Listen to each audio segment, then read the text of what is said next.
Hello, thanks for watching this short video guide on washing machine filters.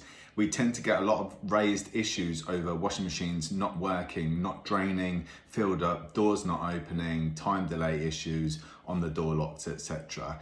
And 99% of the time we find that because the washing machine is not draining, a safety mechanism is that the door will not open, the water won't drain. We find on almost all occasions that the filter is blocked. If the filter is blocked, then of course the washing machine goes into a safety mode and stops working. So we ask all tenants of all households to ensure that the filters are clean and tidy before we send an engineer. Because if they can do this and prove by photo that this has taken place, we can then find a genuine fault with the machine.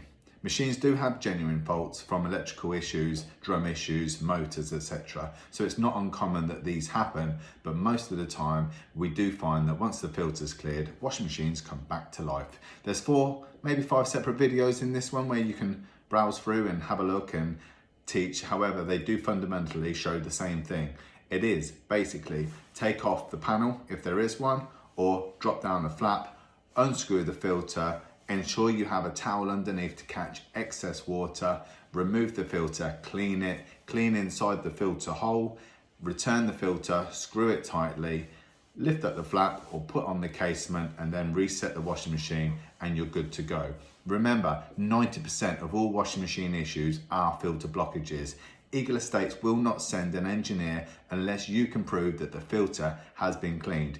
You can do this by simply sending us a photo or a short video showing you cleaning that filter on that washing machine. Once we've eradicated that problem, then of course we are happy to send an engineer. This machine has a front casement panel. It needs to come off. I put that to one side, I place a towel down in front of the filter and I begin to unscrew. Some excess water will come out, that's natural. As you can see here, we found a bone in this particular filter and some other debris. I need to take that filter to a very hot tap and clean it through completely.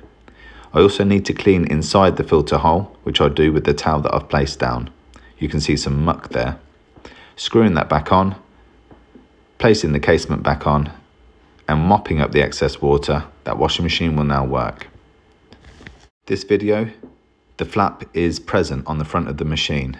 So I do the same thing, place a towel down, as you can see, capture the excess debris that comes out. I clean up the filter, removing a hair bubble this time and some other debris. Once this is all clean, I clean the whole of the washing machine in there and of course re-screw it back on. All is now well. In this video, a front casement needs to be unclipped again and placed to one side. A towel is down and I proceed to unscrew. I'll film this from a different angle this time to see how much water comes out and debris. So it's not too much, but enough that you need to catch. The debris lands on the cloth and of course I now need to clean the filter under very hot water. As you can see, quite a lot of particles will come off this. This filter always needs to be clean. I clean inside the hole and of course re-screw the filter cap. Placing the casement on, this washing machine is ready. Another video. And I'm unscrewing a filter, again catching it on the cloth and taking the filter to the tap to clean that through. This one isn't bad this time, as you can see, there's some pieces there, but of course, same process, clean out the filter hole, clean the filter, re-screw, back on, mop up your excess, and this machine is ready to go.